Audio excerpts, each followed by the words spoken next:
warahmatullahi wabarakatuh. Sebelumnya mohon maaf mengganggu waktu Ibu sebentar ya Bu. Ya. Jadi Ibu perkenalkan, nama saya Sandi Prabowo, mahasiswa Fakultas Hukum Universitas Malik Saleh.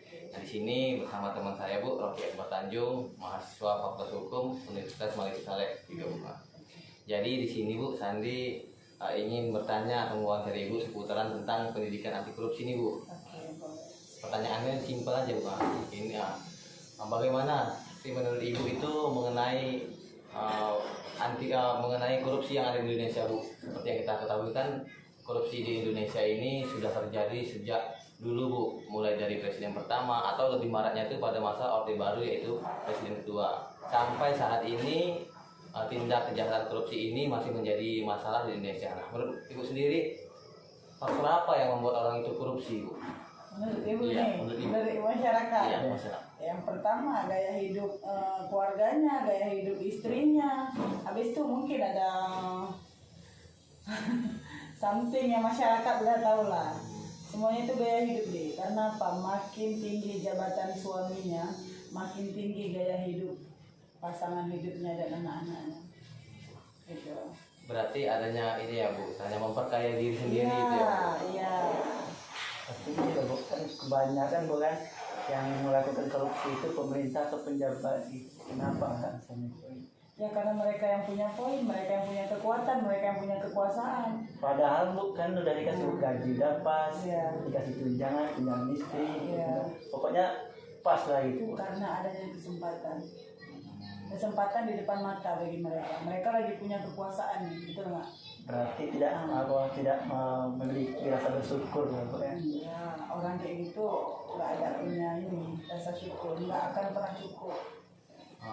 Terus kemudian Bu, ini kan ada Bu kemarin itu rancangan undang-undang undang-undang hukum pidana itu sekarang kan sudah disahkan. Salah satunya itu memuat tentang pengaturan korupsi, yang dimana di undang-undang lama itu Bu, untuk pelaku tindak pidana korupsi atau koruptor itu dia minimal denda 400 juta dan dia harus menjalani selama 4 tahun baru dia boleh dibebaskan atau lepas bersyarat. Nah, di undang-undang sekarang yang baru yang sudah ditetapkan beberapa hari yang lalu, itu mereka bagi para koruptor itu denda minimal 20 juta Bu.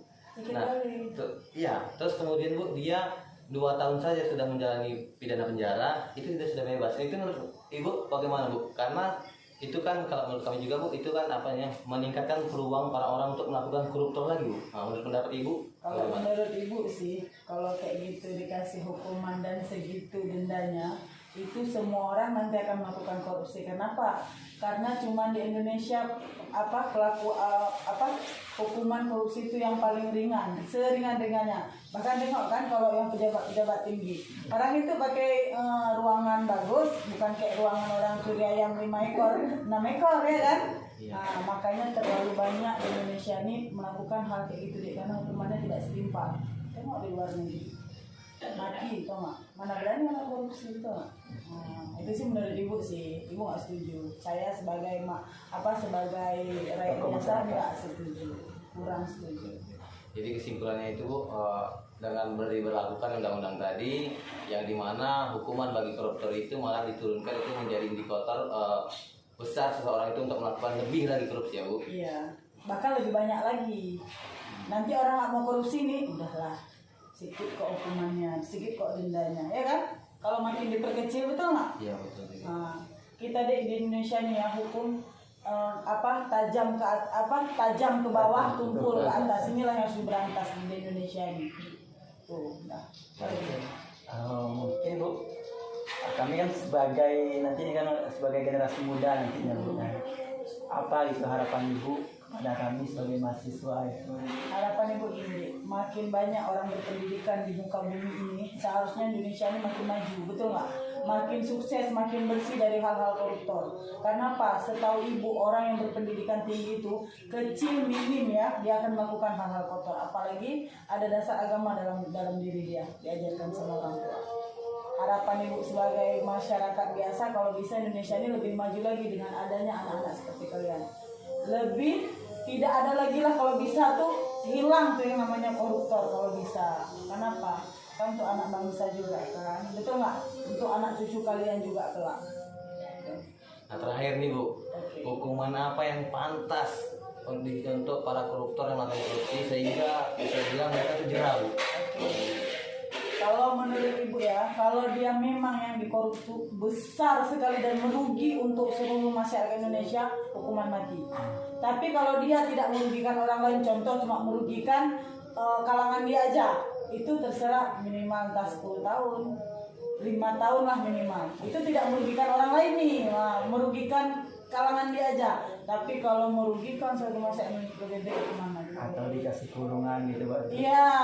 Denda ganti rugi itu. Sesuai ganti rugi itu sesuai apa yang dia ambil dari negara. Itu sih.